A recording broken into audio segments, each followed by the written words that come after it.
Hey everyone, it's Hermosa Belle. Welcome to my channel.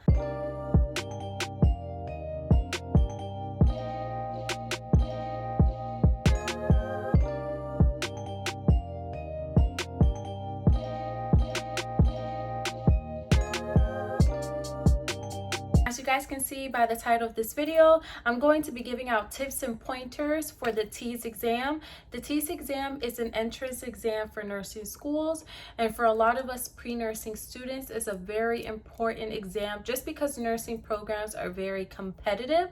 I just took the TEAS exam a week ago. This is actually my second time taking the TEAS exam. The first time I took the TEAS exam, I did well. I did passing for the programs I was applying to, but now I'm actually applying to accelerated nursing programs, unlike how I was the first time. And because I'm applying to accelerated nursing programs, I am actually applying to a lot more schools than I did the first time. And I did find out that my score was not competitive enough. The average of the students who were admitted to the program, those TEAS scores were a lot more competitive than what I received the first time. So I decided to take the TEAS exam again. When I decided to take the TEAS exam, the deadline for one of the programs was actually within 5 days. So I only had 3 days to study because 2 of those days I was working full time and I had other things that I had to take care of. I do not recommend studying for 3 days. However, these tips and pointers that I'm going to be giving out are still very much useful, if not more useful, if you have more time than the 3 days I had to study for this exam. I do not recommend studying for this exam less than a week. I actually recommend having at least a month to study for this exam, just because the science section is very tricky. You can't really memorize all that information. You kind of have to know the concepts. So I recommend having at least a month to study for the exam. But we're all adults, and if you guys only have a little bit of time to study for this exam, or you guys work full time, this video will be useful for you. So on the TEAS exam, I actually scored an 88% overall. I scored, and I do have the notes down here. What did I score? I scored a 97.7 in reading, a 93.8 in math, a 74.5 in science, and an 87.2 in English language usage. I consider myself having a very strong foundation in science. I aced my anatomy and physiology classes 1 and 2 with the labs and microbiology. Science and math have always been my strongest subjects, and I still got just a 74.5.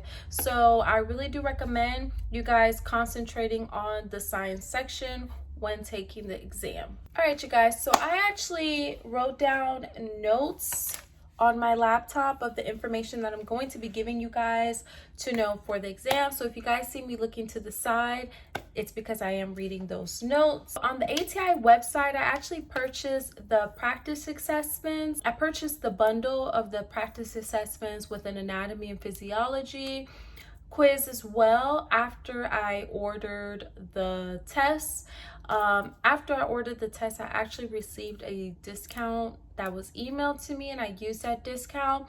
In total, I paid roughly $65. I find that pretty pricey, but I ended up purchasing it because the little amount of time that I had to take the exam, and also because I took it as investing into my future. Oftentimes, the score that you get on your TEAS exam can determine you getting into a nursing program or the nursing program that you want to.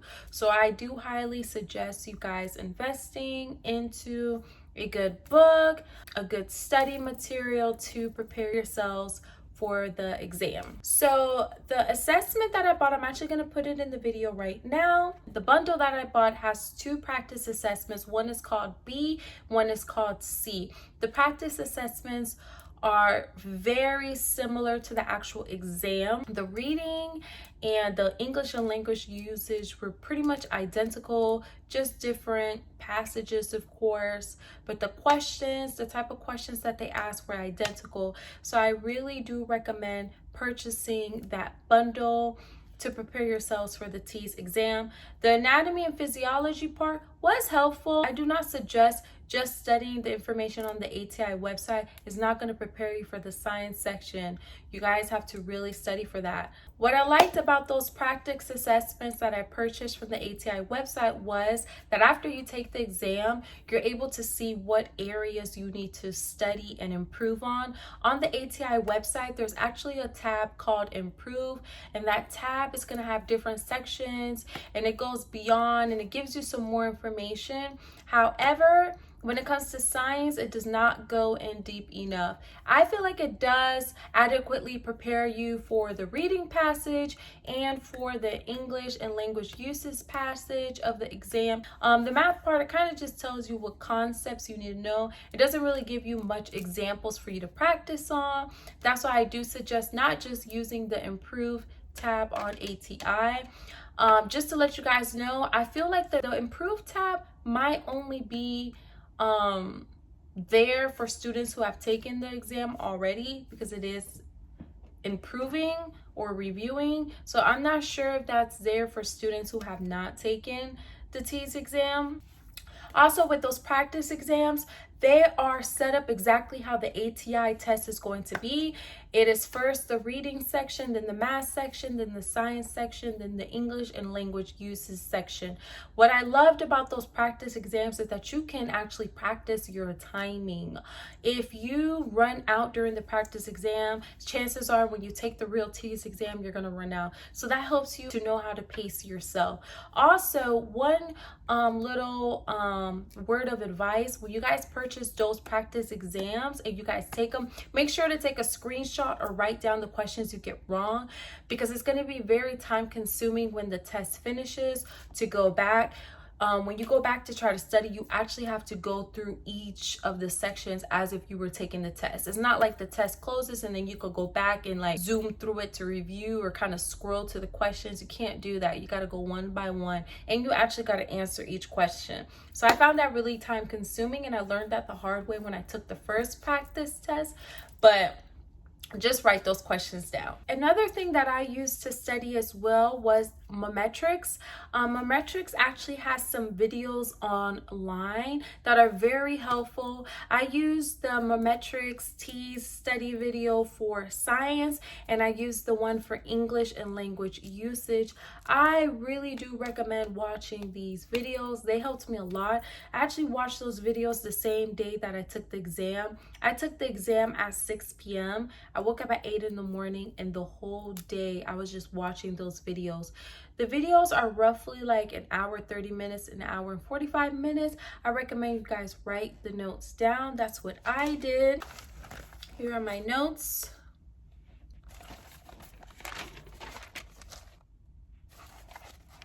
And I make sure to highlight. I feel like highlighting is very helpful when taking notes.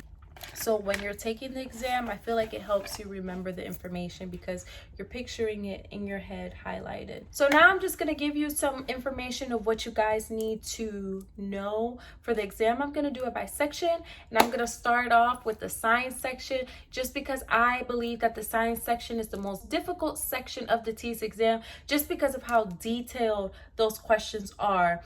Now, the science section, from what I've heard and from what I've seen online, it is the section that most students do poorly on. For the science section, you want to know your body system and the organs in those systems. Of the systems, the most important to know are the circulatory system and the endocrine system. I guarantee on the TEAS exam, you're going to have questions about those systems. You're going to want to know the way that blood flows through the heart. You want to know the difference between veins and arteries. You want to know where there is deoxygenated blood, where oxygenated blood is, and the routes as well. You want to know your enzymes and your hormones. You want to know which glands or organs secrete those hormones or which organs secrete those enzymes. Know the functions of the liver, the pancreas, and the kidneys. I noticed that a lot of the questions, if it's a question pertaining to one of those organs, you're going to see at least 2 of those listed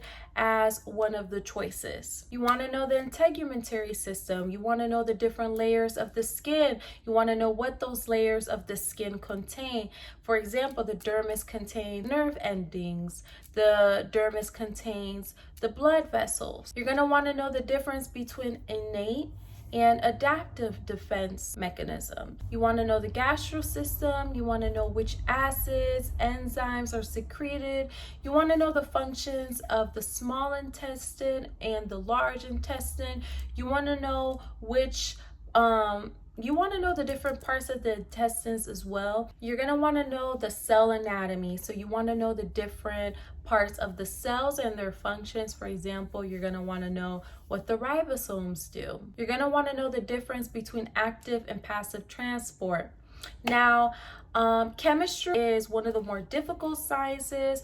I have heard, and from my own experience, chemistry is a little bit more difficult than anatomy and physiology, basically biology. When it comes to the chemistry part, you're going to want to know the basics of the periodic table. You're going to want to know where the metals are, where the non-metals are grouped. You're going to want to know the difference between ionic and covalent bonds.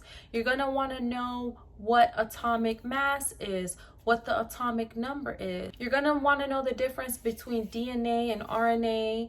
You're going to want to know the difference between meiosis and mitosis and the different phases. I like to use PMAT, P for prophase, then metaphase, anaphase, telophase.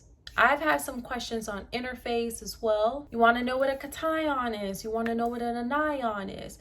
Basically, you want to know the circulatory system. You want to know the way the blood goes, all of that. Now, reading. Reading is at the first section on the TEAS exam. The reading part, I find it pretty easy. It's pretty high school level. It's going to ask you questions about the main idea. What is the topic? What does the author mean when they state this? What will be a good conclusion? Those are the type of questions I notice are asked in the reading. One trick that I have for the reading part is to read the questions first. If you're not a fast reader, you're going to want to practice when you take, for example, those practice assessments I took. Time yourself how quick you work by reading the questions first. I find it easier to read the questions first because after you read the questions, you just go to the passage and you can kind of make a mental note like, oh, this is the answer to that question I just read. If you read the passage first, then read the questions, we have a tendency then to have to go back to the passage and look all the way through it to find the questions, and that is time consuming. Another trick I have for the reading part is do not use any of your knowledge. When you're answering those questions for the reading section from the reading passages, you want to pretend like the only thing you know is what you just read in the passage. So yeah, when it comes to reading, it's pretty basic. You're probably going to be asked, like, what is the author trying to do? Are they trying to persuade? Are they trying to explain? Are they trying to entertain? Now, for the math section is pretty basic algebra. You're going to have some word problems. So you're going to want to know how to interpret word problems into numbers. You're going to want to know how to interpret graphs.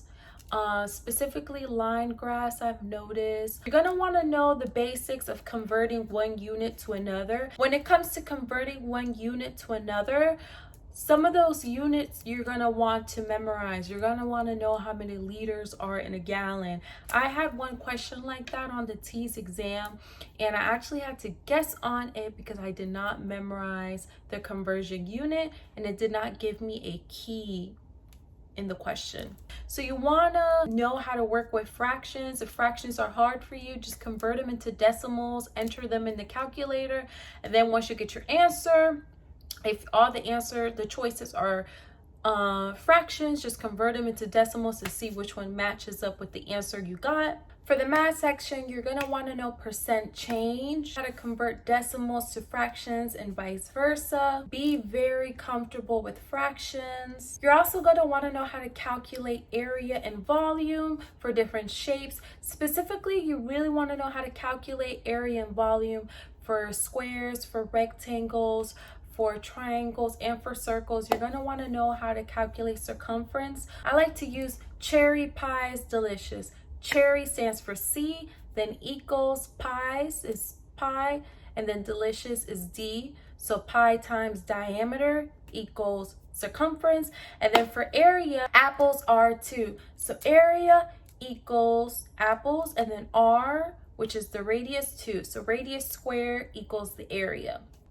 And you guys saw what I just did there. There's a lot of little cute mnemonics, however you call them, little songs that you guys can use to memorize. You guys are also going to want to know the order of operations, PEMDAS. On the math section, you're going to have a calculator. If you guys take it online, proctored like I did, the calculator is actually going to be on the screen. You're just going to have to click calculator, the little calculator symbol, and the calculator will pop up. A word of advice that I have for the math section is, once you guys get the math question, if it's a question you're going to have to use a calculator for, write those numbers down and write down what you're going to do on the calculator on your blank piece of paper, because once that calculator pops up, it's going to pop up in the middle of the word problem. So some of the word problem, you're not going to be able to see it. And it's really annoying having to drag that calculator around. That's something they should really work on, because when you drag on the calculator, sometimes you click on it and it doesn't drag. There was actually a point in time that when I dragged the calculator, my screen like went really small. It's really a mess. So another thing is on the math part, if you guys see that you guys are spending too much time on a question, I recommend just flagging the question, going to the next question. Then when you get to the end, you can go back to those questions. One thing, if you're going to flag a question, still pick an answer problem, just in case if you run out of time, you still at least guessed one of the choices. But when you go back to the question, if you still see you don't know how to answer the question, I recommend just inputting those choices. Now, you can't do this for all the questions, but there are going to be some questions that you could just input the choices into the problem and you'll be able to solve it like this. I don't recommend you guys just doing this for all the questions, because you guys will run out of time. This is time consuming. So this is why I say just flag the question and go back to it. And if you guys have some time, then I recommend just go ahead and answer those word choices into the problem. All right, so now for the English and language uses section. So I'm actually really proud of how I did on this section. English language usage is actually my worst subject. I performed the poorest in this section when I took the TEAS exam for the first time. One thing about me is English is actually not my first language, and I have this issue that a lot of words in English I say incorrectly, and a lot of words in Spanish I say incorrectly as well. I kind of crisscross it.